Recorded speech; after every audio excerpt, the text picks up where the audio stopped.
안녕하세요. 판 있는 덕입니다. 4만은 4시간이라는 굉장히 긴 러닝타임으로 R팀의 외부 생존기부터 데스매치와 미스터리 타임 2까지 진행됐었는데, 김경훈님은 자신의 팀이 가지고 있던 정보를 P1의 이상민님에게 넘겼고, 그 결과 P1 팀은 머니 챌린지에서 2위로 탈락 면제권을 받게 됐습니다. 그래서 어떤 시청자분들은 김경훈님이 결국 팀을 배신해서 생긴 결과다라고 생각할 수도 있을 것 같습니다. 저는 이번 장면을 보면서 조금 다른 관점에서 생각을 해봤었는데요. 정말 중요한 거는 왜 배신했는가가 아니라 그 배신은 과연 성공한 것일까라는 점이었습니다. 왜냐하면 김경훈님은 C팀에 대한 신뢰를 잃었고, 그렇다고 해서 P1 팀의 신뢰를 얻은 것도 아직은 아니기 때문이니까 그렇게 생각을 했었는데요. 오히려 저는 이번 거래가 두 사람이 서로를 믿기 시작한 순간이 아니라 서로를 이용하기 시작한 순간이라고 생각을 했습니다. 그래서 오늘은 방송에서 보여준 흐름을 따라가면서 김경훈님은 왜 이런 선택을 하게 됐고, 그리고 또 그 선택이 앞으로 어떤 결과를 가져오게 될지까지 함께 이야기해 보겠습니다. 근데 한 가지 이상했던 점은, 이상민님은 그동안 누구보다 김경훈님을 경계했던 사람인데, 그런 이상민님이 왜 김경훈님에게 접근해서 이런 정보를 받아들였을지, 정말 둘이 협력 관계가 된 것일지, 이것에 대해서도 한번 생각을 해보겠습니다. 많은 분들이 김경훈님의 배신이 후반부 정보 거래에서 시작됐다고 생각하실 것 같은데, 저는 오히려 그보다 훨씬 전부터 시작됐다고 생각을 하고 있습니다. 정확히 말하면은 제작진은 배신보다는 그 배신이 만들어지는 과정을 오랜 시간을 들여서 보여주고 있었습니다. 머니 챌린지 1라운드를 보면은 C팀은 시작부터 추리에 어려움을 겪는 모습이 보이는데, 그런데 제작진이 그 추리하는 자체보다 김유연님과 김경훈님의 대화를 계속해서 보여준다는 점입니다. 김경훈님은 자신의 추리를 이야기하고 있고, 김유연님은 그것에 대해서 이제 반대 방향, 자신의 논리를 훨씬 더 주장을 하고 김경훈님의 의견을 무시하는 그런 모습들이 보여졌는데, 누구의 추리가 맞고 틀렸는지보다 중요한 거는 김경훈님의 의견이 팀 안에서 김유연님에 의해서 점점 힘을 잃어가고 있다는 것이었습니다. 그런데 여기서 재밌는 장면이 하나 나왔는데, 제작진은 그 타이밍에 김경훈님의 인터뷰를 넣어주고 있습니다.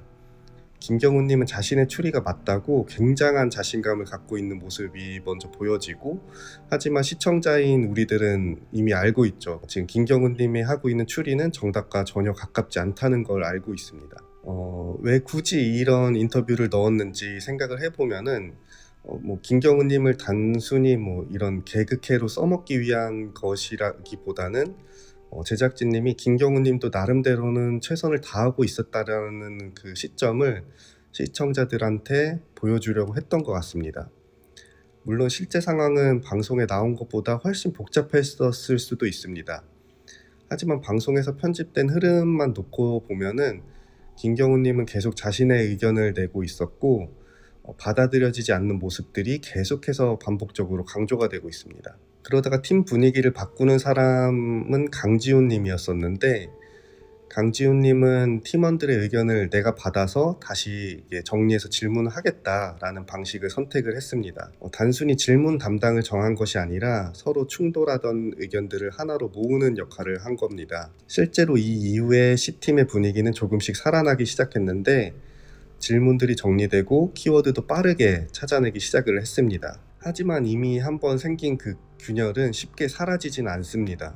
게임이 후반부에 들어가면서 김유연님과 김경훈님의 충돌은 다시 이어지고, 이번에도 김경훈님은 더 이상 팀에 몰입하는 모습보다 약간 자포자기하는 듯한 모습들이 보이기 시작을 했습니다. 저는 이 장면이 이번 화에서 가장 중요한 장면 중에 하나였다라고 생각을 하는데, 왜냐하면 이때부터 김경훈님은 우리 팀이 어떻게 이길까 보다 나는 어떻게 살아남을까를 생각을 하기 시작한 시점처럼 보였기 때문입니다. 그리고 바로 그 변화가 마지막 정보 거래로 이어졌다고 저는 생각을 하고 있습니다. 사람은 자신의 의견이 틀렸을 때보다 자신의 의견이 더 이상 필요하지 않다고 느낄 때 팀에서 멀어지게 됩니다. 머니 챌린지 후반부 C팀은 점점 정답에 가까워지고 있었는데, 팀 분위기는 다시 무너지고 있는 모습들이 보여집니다.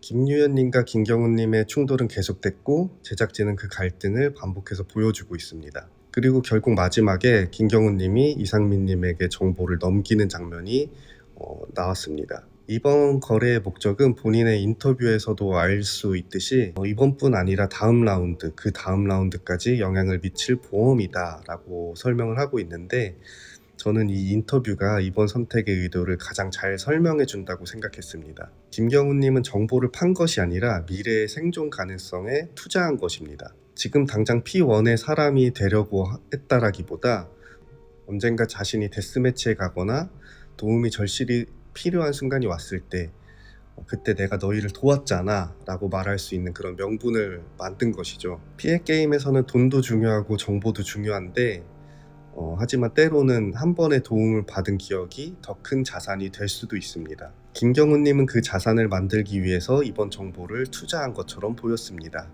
그런데 여기서 가장 중요한 질문이 하나 남습니다. 그 투자는 과연 성공할 것인가? 저는 이번 화에서 정보를 준 김경훈님보다 그 정보를 받은 이상민님이 더 흥미롭게 느껴졌는데, 이상민님은 시즌 초반부터 누구보다도 김경훈님을 경계했던 플레이어였습니다. 김경훈을 믿지 말라고 했고 가까이 하지도 말라고 이야기도 했었고, 방송은 그 두 사람 사이에 오래된 불신이 있다는 서사를 여러 차례 걸쳐서 보여줬습니다. 그런데 그런 이상민님이 이번에는 김경훈님의 정보를 너무 쉽게 받아들이고 있습니다. 그렇다면 이것은 신뢰의 시작일까? 저는 아직은 아니라고 생각합니다.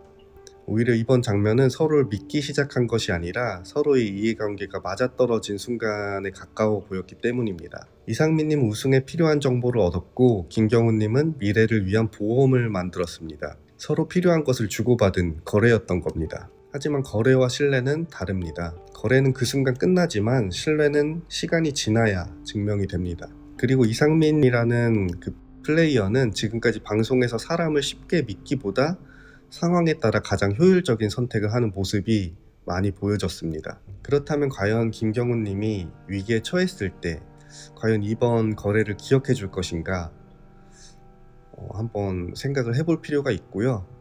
반대로 김경훈님 역시 마찬가지입니다. 그는 P1의 사람이 된 것이 아니라 앞으로 더 유리한 선택지가 생긴다면 또 다른 거래를 할 가능성도 충분히 있습니다. 결국 이번 거래는 동맹이 아니라 미래를 위한 투자였다고 보는 편이 훨씬 자연스럽습니다. 김경훈님은 C팀을 배신했습니다.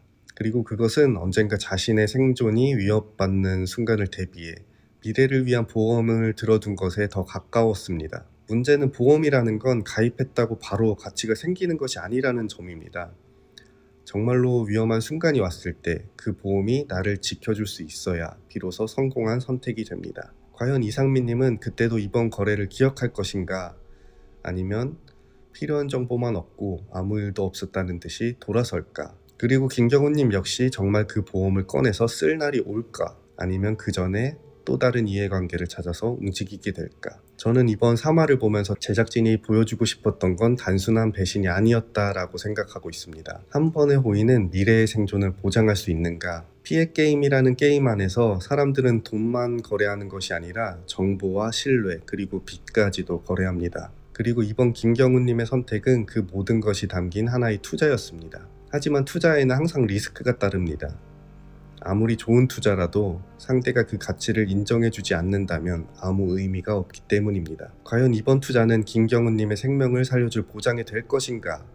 아니면 가장 비싼 대가를 치르게 만든 최악의 선택으로 남게 될 것인가? 저는 그 답이 다음 매치에서 시작될 것이라고 생각합니다. 여러분은 어떻게 생각하시나요? 김경훈님의 선택은 성공할 것이라고 보시나요? 아니면 결국 실패한 투자였다고 보시나요? 댓글로 여러분의 생각도 함께 나눠주시면 좋겠습니다. 시청해주셔서 감사합니다. 판이는 덕이었습니다.